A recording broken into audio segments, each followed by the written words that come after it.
You're listening to an Airwave Media Podcast.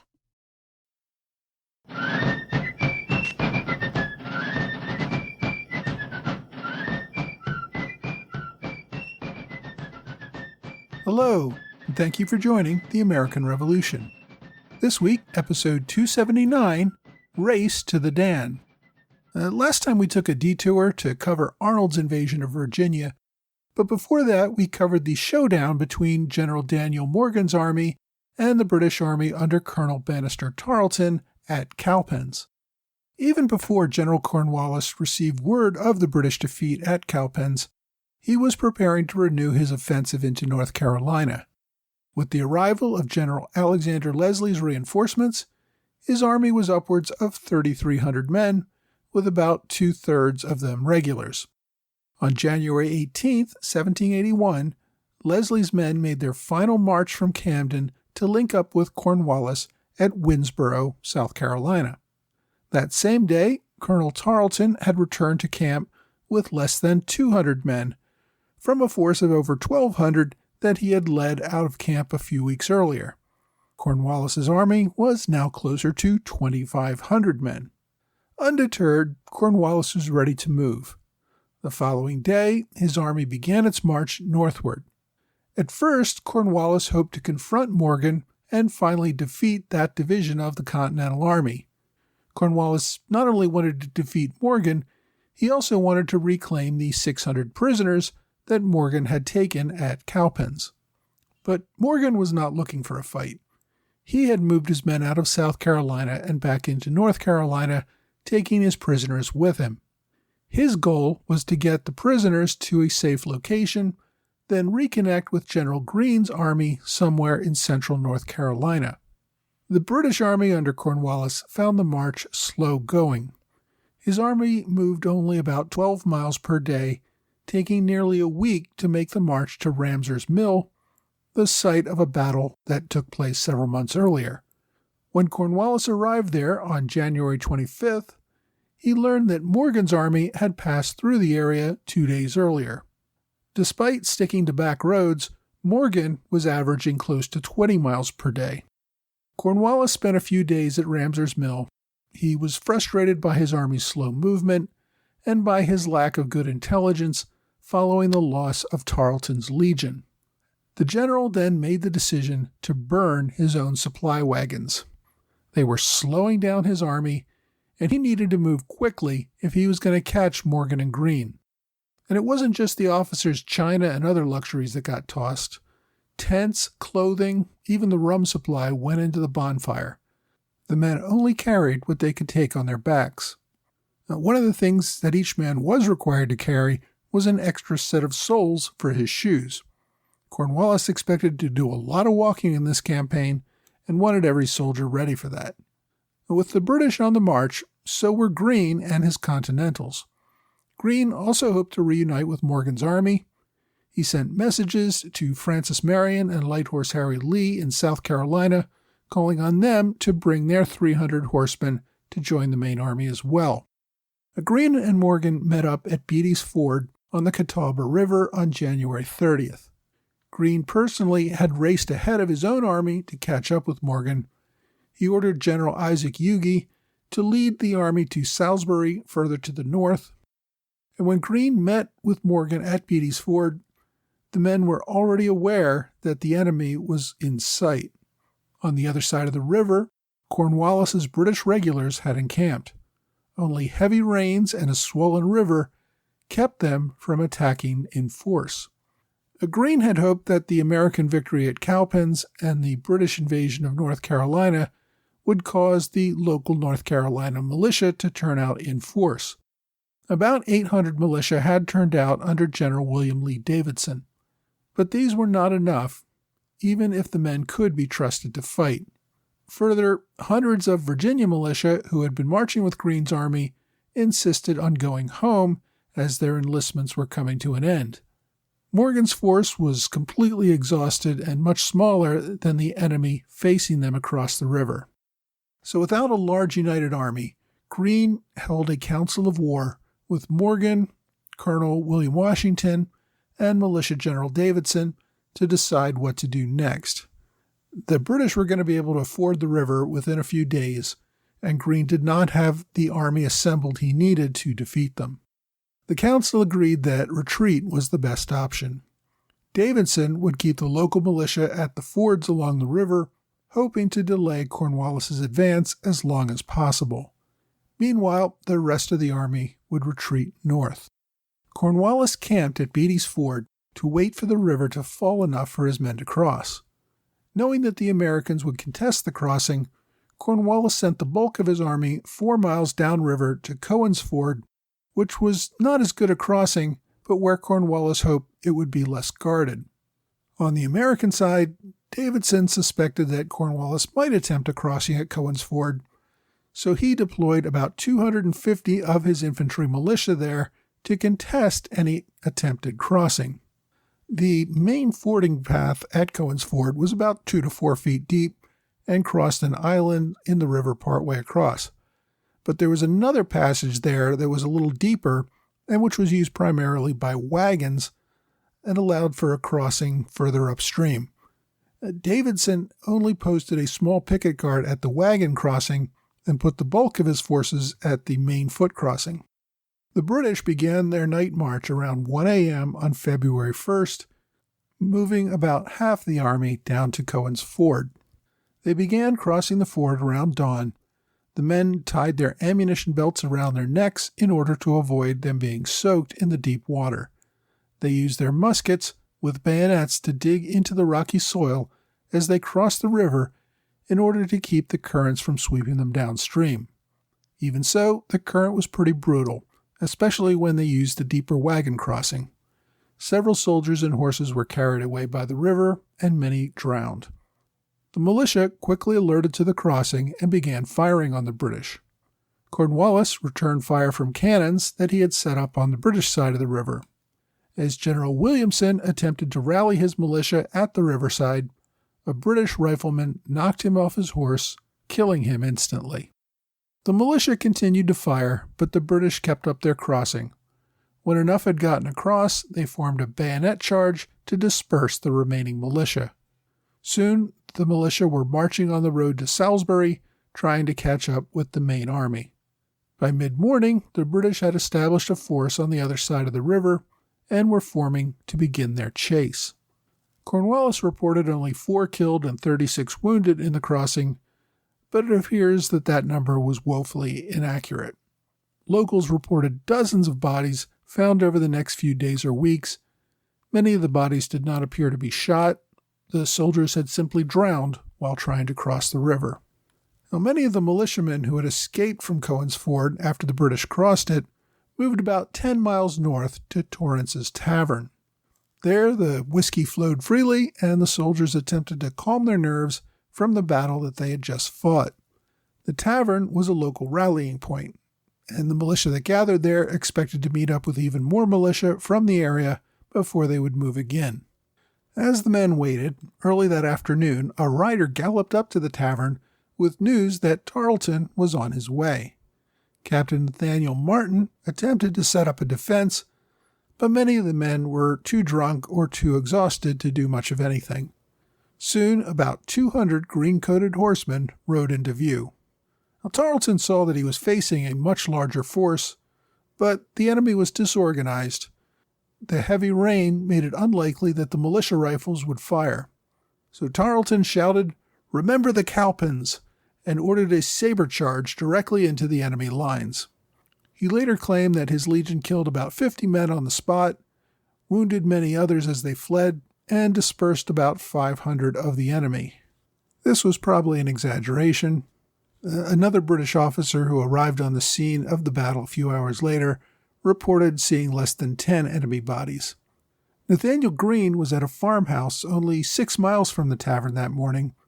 From the captured prisoners, Tarleton learned of Greene's presence and rode off in pursuit. But Greene had already received warning of the British crossing and had moved on. The next goal for both armies was Trading Ford on the Yadkin River. This was just above the rendezvous point at Salisbury. Greene arrived there on February 3rd, finding Morgan and his Continentals already at the site. Isaac Huger and the main Continental force still had not arrived. The torrential rains had made the river impassable. Greene feared that he might have to face Cornwallis there with no avenue for escape. Fortunately, Greene had planned ahead and did have some boats available. Given the swift currents, even a passage across in a boat was slow-going and dangerous. The army spent the day and night ferrying men and equipment across the river. The following morning, the vanguard of the British Army, under General Charles O'Hara, arrived on the scene. Only about 150 militia were still on the near side of the river. They fired a few shots at the approaching British and then fled. Greene had prepared for this contingency, leaving canoes a few miles downriver for the militia to cross. Once again, the British found a swollen river between them and their enemy. Greene had removed all the boats. Cornwallis could only fire a few cannonballs across the river as he saw his target once again retreat further north. Now, the next rendezvous point for the army was Guilford Courthouse. Morgan continued to push his men through knee-deep mud roads. They managed to make the 50-mile march in 2 days. Once there, Morgan gave his men a well-deserved rest while sending some scouts to search the area for food and supplies. Over the next few days, the army grew. Isaac Huger finally arrived at Guilford Courthouse with the hundreds of Continentals that had marched up on an eastern route. Light Horse Harry Lee also rode into camp with his legion. It was at this point that General Morgan had had enough. His sciatica had put his body through unbearable pain. He could barely sit in a saddle. Greene begged him to stay, but saw that his condition made that impossible. On Morgan's recommendation, Greene gave command of the division to Colonel Otho Holland Williams. Morgan managed to find a carriage and planned to ride home to Virginia to recuperate. Meanwhile, with trading fords still impassable, Cornwallis sent Tarleton upriver in search of another place to cross the Yadkin River. Tarleton found an unguarded ford known as Shallow Ford. As the Americans rested and assembled at Guilford Courthouse, the British had to march 40 miles upriver to cross, then 40 miles back, all through torrential rains and deepening mud-soaked paths. With the Continental Army finally combined, Greene considered a fight at Guilford Courthouse. But the men were really still in no condition to fight. His army consisted of less than 1,500 men, with perhaps another 500 local militia, some of whom were not even armed. The large numbers of militia that he hoped for had never appeared. Greene knew that Cornwallis had an army of close to 2,500 men, most of whom were regulars or Hessians, with the remainder being mostly battle-hardened provincials. Even so, the failure to stand and fight would mean the army would have to retreat into Virginia. They would effectively cede North Carolina to the British without a major battle. Greene held another council of war with Huger and Williams. Morgan, who still hadn't left, also attended, and the unanimous verdict was that the army had to retreat to Virginia. At this point, the British were about 25 miles to the west at Salem, North Carolina, what we know today as Winston-Salem. Cornwallis received intelligence that Greene and his Continentals would move north to the Dan River and cross into Virginia. The fords on the Dan were due north of both armies, meaning that Cornwallis could head off Greene's march and get to the fords at least as fast as Greene could. Once again, though, Greene had other plans. Greene split his army, sending Morgan's old division under Otho Williams north toward the Dan River fords. At the same time, Greene moved the rest of his army northeast, away from the British, and toward a target that would reach an unfordable part of the Dan River. Williams's force of about 700 men kept the enemy occupied, without entering into a full battle. Williams had to keep a respectable distance between his army and the British in order to avoid a massacre. He used scouts to keep location on the enemy. When there was enough distance at night, Williams would camp, only to rise at about 3 a.m. and march away in order to avoid a dawn attack. His men would then stop for breakfast a few hours later, their only meal of the day, then they would continue their march. Riding with Williams was Colonel Lee, whose horsemen remained closest to the army. On February 11th, Lee stopped at a local farmhouse for breakfast. He soon got word that British dragoons were only a few miles away. Lee immediately mounted and rode out with a local man and his bugler to investigate. A few miles down the road, they encountered a few of Tarleton's dragoons on horseback. The Americans turned and fled as the dragoons charged them. Unfortunately, the young bugler was on a slow-moving pony. The dragoons quickly overtook him and hacked the boy to death with their sabers. By this time, part of Lee's squadron had caught up with the men and charged back at the dragoons. The squadron killed or chased off the dragoons, but hearing the sounds of battle from a distance, Tarleton brought up more of his legion to counterattack. As they charged down the road, they ran into an ambush that had quickly been set up by Lee's men. The British dragoons suffered 13 dead and several captured. The only American death was the unfortunate bugler. As Williams led Cornwallis closer to the fords on the Dan, it became clear that this was not where the main Continental Army was headed. Greene, with his ever-methodical planning, had arranged for boats to carry his army across the Dan further downstream. Williams had been a distraction to allow Greene time to get his men across in the boats. As Williams got closer to the river, he had orders to march quickly downstream to the boats and cross before the British could arrive. As Williams rode downriver toward the crossing point, he saw the campfires still on the near side of the river. If Greene had not yet crossed, the British would be upon them before they could do so. Williams began to dread the notion that he would have to fight a hopeless delaying action against the entire British army in order to buy time for the crossing. As Williams entered the camp, he was relieved to find it empty. Greene had already moved his army to the crossing and had left a few men to stoke campfires as a distraction. By the evening of February 14th, Greene sent a courier to Williams, letting him know that the main army had crossed the river. Now Williams had to get to the crossing and get over before the British overtook them. Williams drove his already exhausted men in an all-night march to the crossing point and began to get his men and horses into the boats for the crossing. Greene was there waiting for him, and the men crossed the Dan together. The last men to cross that night were Light Horse Harry Lee and Colonel Edward Carrington, the man who had arranged for the boats that carried the army to safety. When the lead British forces under General O'Hara got to the crossing point on the Dan, they found the Americans already on the other side, and once again no way for them to cross the river. Cornwallis had marched his British regulars with amazing speed through horrible conditions, but the Americans were still faster. By this time, Cornwallis had been marching hundreds of miles without tents or supplies, trying to engage an enemy who just kept slipping away. He was now more than 240 miles from his nearest supply base, back at Camden, South Carolina. Tarleton, who had been in the lead against the Americans, described their retreat as, quote, judiciously designed and vigorously executed. Cornwallis wrote to Lord Rawdon that, quote, the fatigue of our troops and the hardships which they suffered were excessive.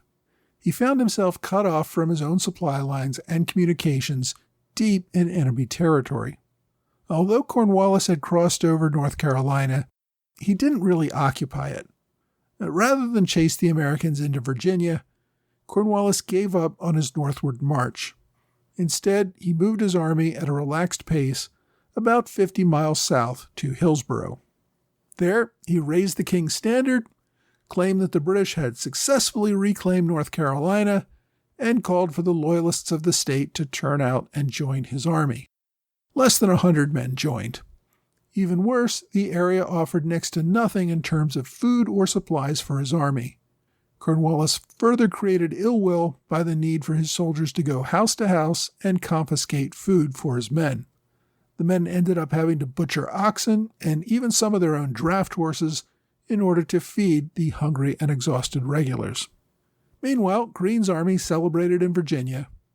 Lee, a Virginian himself, described the army as being received as brethren and enjoying the abundant supplies of food available in the area. Even so, Greene could not cede North Carolina to British control.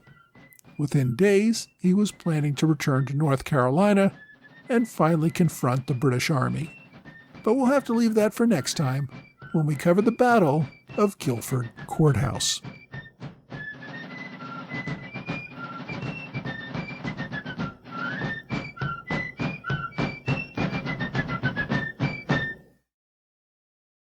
Hey, thanks for joining the American Revolution Podcast After Show. Thanks to my Patreon supporters in the Alexander Hamilton Club, George Davis, Mike Hager, Michael Gaylord, and John Celentano, and to Robert Morris Circle supporters, Kurt Avard, and 10 Crucial Days, as well as Greg Pusak, who just upgraded to the Robert Morris Circle as well. Thanks also to everyone who has joined at the standard bearer level on Patreon last month: Chris Hyatt, Jim Ball, Corey Hanlon, Ryan Campen, Alan Burns, Tommy Thompson, and Chuck Darty.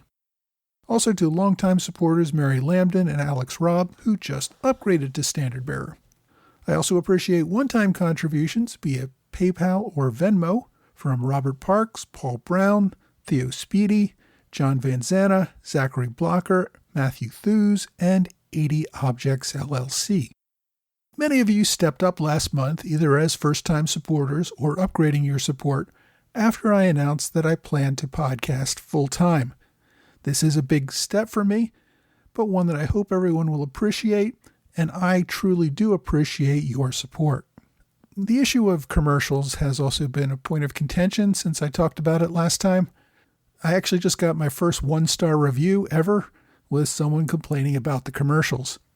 If they are a concern to you, please email me directly. I know commercials can be annoying, but they really are a necessity if I want to do this full time. I'll make a deal with you. If someone wants to step up and sponsor the show for about $1,000 a month, I'll be able to remove the marketplace ads. But I know that's unlikely, so that's where we are. For anyone who does support this podcast on Patreon, even for as little as $2 a month, you do have access to ad-free versions of all episodes through Patreon. There is even a custom Patreon RSS feed that you can set up so you can have the ad-free episodes delivered directly to your device. If you support the podcast financially in some other way other than Patreon, and you just really can't stand the ads, please reach out to me. I'm sure we can come up with some way of getting ad-free versions to you. One other fix I made last week: on some of my older episodes, before I even added the after show, there was no spot set for mid-roll ads. I did this on purpose because I only wanted mid-roll ads to show up between the main show and the after show, not somewhere in the middle when I was talking. But my host decided to pick random spots in the middle of the episode to run ads. I think I've got all those turned off now, but if anyone hears an ad that really just runs in the middle of the episode, please let me know and I'll look into it. I really appreciate everyone's patience as we work out a few bugs with regard to the commercials. I also promised to return to weekly episodes. Right now I'm trying to write a few episodes in advance so that I don't get behind again, but I do hope that after Labor Day we can return to weekly episodes. Now, this week we covered the Race to the Dan River, which was when both parties were pushing themselves to move at a crazy pace, with the British Army trying to catch the American Army. What may not have come through in the main episode was that the American success in escaping the British was only possible because of the massive amount of planning and preparation that General Greene had some of his officers take care of.